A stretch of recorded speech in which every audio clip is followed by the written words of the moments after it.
Introducing Steve Blush. Give it up! All right, yo, there's a record coming out called New York City Rocknroll. It's all about the new generation of the bands that pack the clubs in New York City. We're bringing it to you here in Woodstock, so you can check it out. Yo, we're gonna get this shit started. Let's hear it for Bananafish Zero!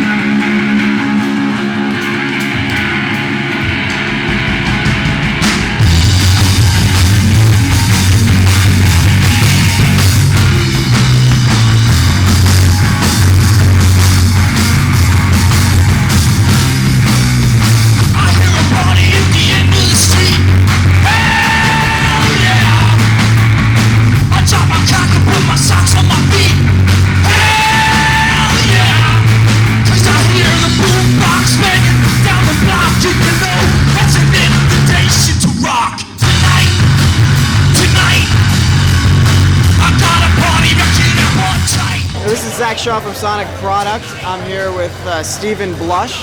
You're working down at Don Hills, right? Yeah, I've been doing the Brock Candy parties down at Don Hills for about 3.5 years now. And what you're seeing tonight is return to New York City Rocknroll, the new bands, the new scene, and the record we call it New York City Rocknroll. What do you think about Woodstock that makes it a great venue for this kind of a festival? Woodstock is just the home of liberalism, home of new ideas, home of free ideas, and that's why a tattoo festival works here. And we're just filling in the blanks to what is a great show.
Participating in the Tattoo Fest in different ways. You know, you had a New York City Rocknroll show, but also you are known for your participation in the hardcore scene over the years. And I wanted to ask you, what was the impetus behind this book? Well, a lot of people talk about hardcore. They drop the name of hardcore, but they never seem to really know the history. They really need to know the story. I always talk about, we know when we were in school, they played that game called Telephone, where you whisper in each other's ear, and then the story gets very wrong by the end. And that's kind of what the story of hardcore, I believe, was. That was the history of how it had become. I started watching a lot of these histories of rock and roll on television, and they would tell this incredible story of the blues in the 60s and the 70s, and somehow it would just pass over hardcore like it didn't happen. It was just all of a sudden it would leap from the Sex Pistols to Nirvana, as if none of this stuff ever happened. So I have to admit that was really what got me going, was the idea that not only is the underground forgotten, but it almost seemed like it was being written out of history. People can learn from the ethic. I think there's a reason that people pay attention to the bands that I was into. The bands I was into sold 2,000 records, 5,000 records. Yet today, we don't talk about the bands that sold a zillion records back in the day. We talk about these bands. I mean, the bands that sold a zillion records were REO Speedwagon and Styx and Journey.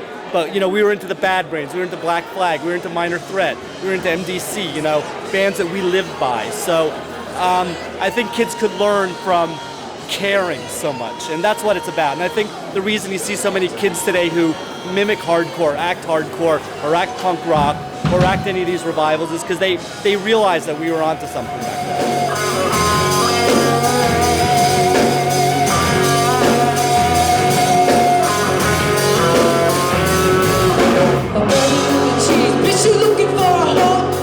Took a detour, you're just a little asshole. So what the fuck is wrong with my tic-tac-toe back away? I never got up, come on, we're out of school, just to let you know. Hey, it's all clear right here, let's get it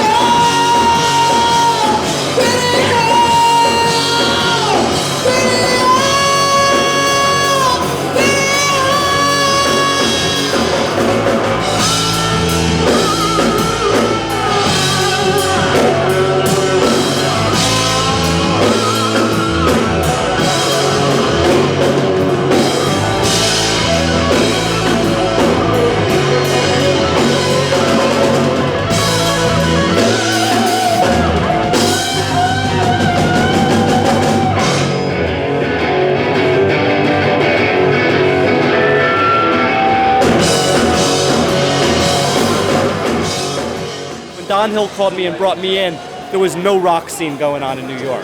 So we built it really slow. The first weeks were awful. Nobody came. There was no scene.